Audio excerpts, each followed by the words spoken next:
сәлеметсіздер ме? Мен өзімнің жоба аясындағы екінші кітабым әзілхан нұршайықовтың ақиқат пен аңыз кітабын оқып бітірдім. Ал енді бұл кітапта мен не түсінгенім жайында 4 сұрақпен баяндасам. Біріншісі, сіздің түсінігіңізде осы кітаптың түпкі ойы қандай? Түпкі ой деп отырғанымыз бұл кітапта негізінен автор өзі тікелей, яғни жастардың арасында бауыржан атамызбен тікелей сұхбат құрғандай керемет жеткізген. Және де бұл кітапта жастарға беретін үлгі өнеге, тәртіп пен жинақылық, сабырлық пен жігерлілік, отанға деген махаббат баяндалады. Бұл кітап сізге эмоционал және де рухани тұрғыдан қалай әсер етті?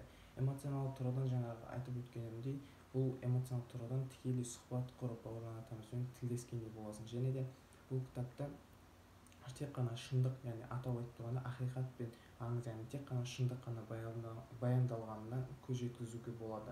Бұл яғни тек қанандай өзінің алған бетінен қайтпай, тек қана шындық, өтіріктің балын жегенше шындықтың уын ішкен артық деген десек те болады. Ал енді осы кітаптың белгілі бір көрінісі немесе оқиғаны қысқаша баяндаңыз. Қысқаша баяндағанда бұл кезде мен ойыма келіп отырғаны бауыржан атамыздың Куба еліндегі саяхаты.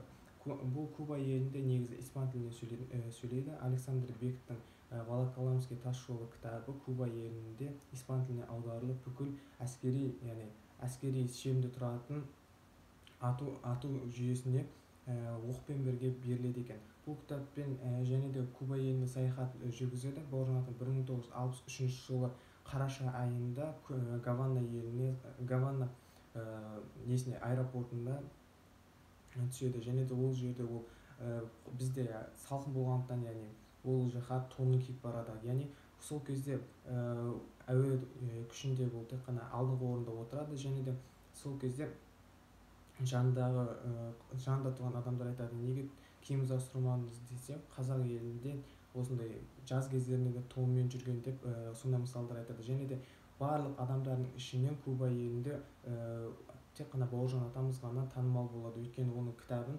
оқып танып жүрген барлық Куба елінің азаматтары оның төлқұжатын көрген кезде орындарынан тұрып қошеметін білдіреді. Оның отан алдындағы, ел алдындағы борышын өте қатты жоғары бағалайды.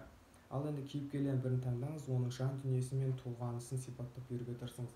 Бұл жерде авторға көбірек алғысымды айтқым келеді, әзілхан нұршайықов. Өйткені бұл кітапты бастауына, жазуына бірден бір септік тигізген кісі. Және де ол ешқашан барлық жазушылар жүрек тұтатын бауыржан атамызбен тілдесіп, ол жайлы кітап шығар. Және де өскелең ұрпаққа осындай өнеге қалдырып отқанына шексіз ризамын. Және де бұл кітап жазуда осы кітапты оқып отырып қарап отырмын. Өйткені ол өте қиын болған, түрі өте сұсты деп келтіреді. және де бойы ұзын мұртты кісі болады. Алған бетінен қайтпайтын, тек қана өзіндікін дәлелдейтін және де нағыз ер мінезді екендігін көрсетіп болады.